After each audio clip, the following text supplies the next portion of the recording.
We all are afraid of something, or at least have been afraid of something at one point in our lives. Now, the feeling of fear is not foreign to any human being. However, fears come in many different forms, and these phobias coming up are 5 fears that you've probably never heard of before. Welcome back to FTD News. What's happening, guys? My name is LEROY KENTON, and I have a list of 5 phobias that actually exist, and most of them I've never even heard of before. Okay, so let's just jump into this episode. The phobia at number 5 is Panophobia. It also goes by the name Somnifera.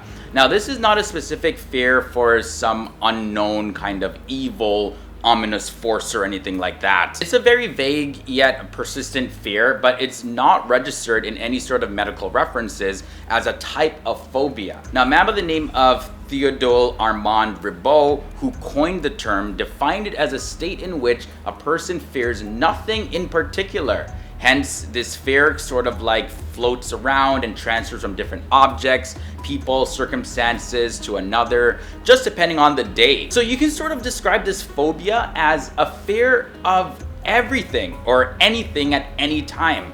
Like, just imagine how anxious a person with this phobia would be. Your fear, it's like, well, one day you may be scared of dogs, next day you may be scared of chalk, next day you might be scared of women. I don't know, but that is crazy. Maybe we've all suffered a little bit of fear of different things, but no, this one is actually different. It's not just being, oh, I'm scared of this and this and this and that, but this is just a persistent phobia where you're just constantly afraid. The phobia coming at number 4 is known as Somniphobia. So most people, including myself, often daydream about sleeping.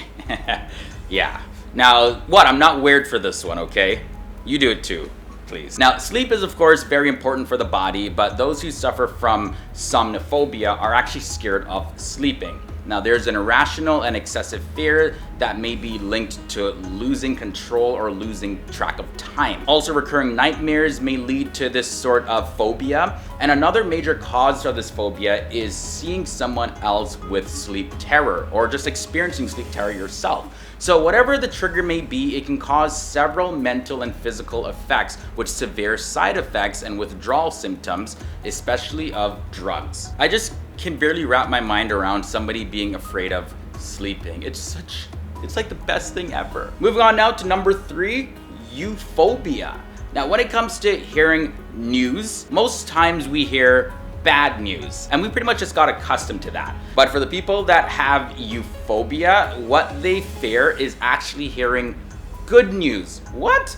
I need some more good news in my life. But there's actually a fear for hearing good news.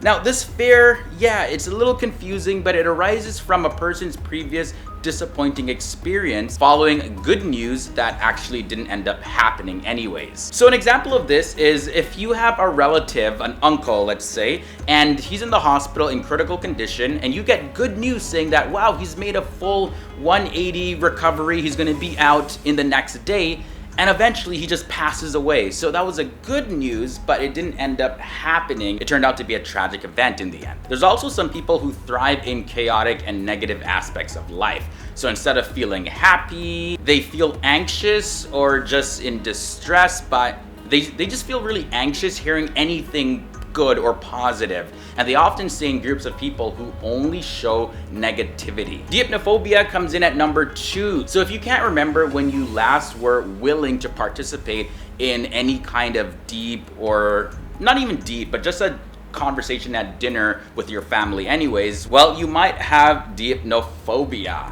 So what this fear really is a fear of entering into conversations during dinner time. Just specifically dinner time. And this fear doesn't just apply to people who are just straight up shy in any sort of situation, but people who have this phobia, they have a lack of enthusiasm to speak, particularly for meal times in groups. Now, this can be triggered by embarrassing experiences during meal times with their family members, or just being told not to talk while eating. I remember being told that as a kid as well. My parents would say, shut your mouth and eat your food. But I'm like, if my mouth is shut, how can I put the food in my mouth? I even told my mom that one time and she got so upset with me. She's like, why are you joking with me? Eat your food. Now, the last phobia on this list is nomophobia. This is a pretty modern one. Now, the term is an abbreviation of sorts for no mobile phone phobia. And this was coined back in the year 2010.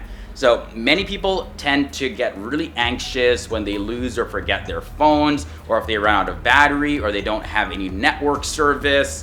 And the reason, of course, could be based on many things, like missing out on an important call that's coming up, or just feeling like you're trapped and not able to contact anyone in case an emergency pops up or something. But if you do have a mobile device, and I'm assuming that most of you do, most of our views come from mobile devices anyways, you've probably felt this fear, especially when you leave your house, you're checking your pockets and you're like, where's my phone? Not saying you have the phobia, but definitely you can see how this can be a phobia. Alright guys, so that wraps up this episode on 5 surprising phobias that actually exist. Let me know down below in the comments section, what are you afraid of? Also be sure to follow me on social media. Those links are below in the video description section as well. And also before you head out, here's a related episode that I definitely recommend for you. And that's it for me guys. I'm gonna get on out of here and I'll see you next time in another episode.